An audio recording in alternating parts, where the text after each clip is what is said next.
Hi everyone, and the Polo is gone. It's been replaced by this, the Abarth 595 Turismo.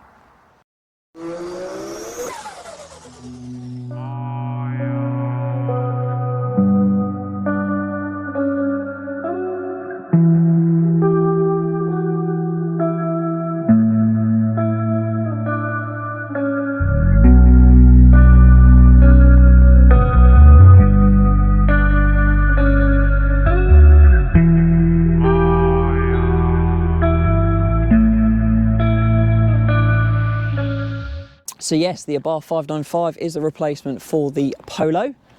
Sean wanted something a bit different, something a bit smaller, and obviously something a bit more feistier. So we have here the Abarth 595 Turismo in Podium Blue. It is a gorgeous colour. It's a bit dirty at the moment, so the B-roll is going to be a little bit dirty. But when we do a full review of it, we'll make it nice and clean and pretty for that. So what do I think? We've had it for a couple months now. It's been quite quiet. We've done really basic stuff with it at the moment. There's a few things that want to come up and be changed. But yeah, little with deflectors, little yellow accents and stuff. The blue and the yellow work really, really nicely, we think. So that's what we've done. Well, the Abarth was definitely a shock. Not something we'd ever considered beforehand, nor thought we would. They've always been kind of weird sort of cars because yes, they're, you know, if you take the stats and stuff, they're really cool. They're really good. They're really cool. But then you take the fact that actually it's built for Fiat 500. Do you really, you know, is that the association you want? But however, getting into it is a pocket rocket. It is so cool, so quick. What you get for the price of them, because they're not horrifically expensive, is just mental. I personally think these are going to be the new sort of Clio 182s. You know, the ones you're going to start seeing getting ragged on track because they're very capable. They've got a really nice chassis.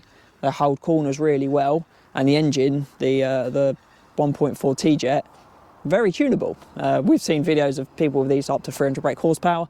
This comes with 165 at stock. If you buy the comp, it's 180, 185. And if you buy the standard one, it's 145. So the Turismo gets a little bit of spice, but nothing too much.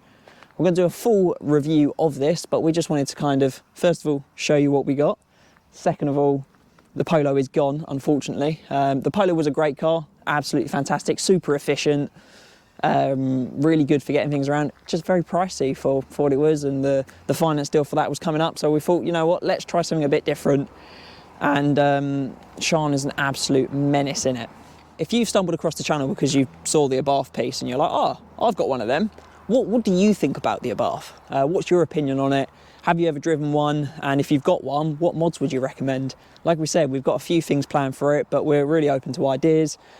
Personally, I think we should get rid of the back seats, have it all flat. The back seats are pretty pointless anyway, so having a big open space makes it more practical and lighter, more fuel efficient, maybe. Exhaust on this, so the stock exhaust is the standard, not the Monza, but just the standard one. Has a little bit of pep to it, a little bit of noise, but we've heard really good things about Bombardone or Bombardian. I can't say the word, so I'm really excited just to see what we can do with this. We've got a little pairing up with Kill Chrome as well. We've got some interior pieces already on and a lot more actually on the way, so we're just waiting for that to turn up. I'm really excited to show you more of this car and hopefully we can get it out on track. There is a plan for that to happen, so fingers crossed, stick around, and once pieces are sorted on it and little bits we want to make sure so it is perfectly ready, we'll get it out on track as well. I would say the Abarth 595 is definitely a pocket rocket, and sadly it might even be one of the last ones to ever come out with a turbocharged 1.4 T-Jet producing 165 brake. You've then got the fact it weighs just over a ton.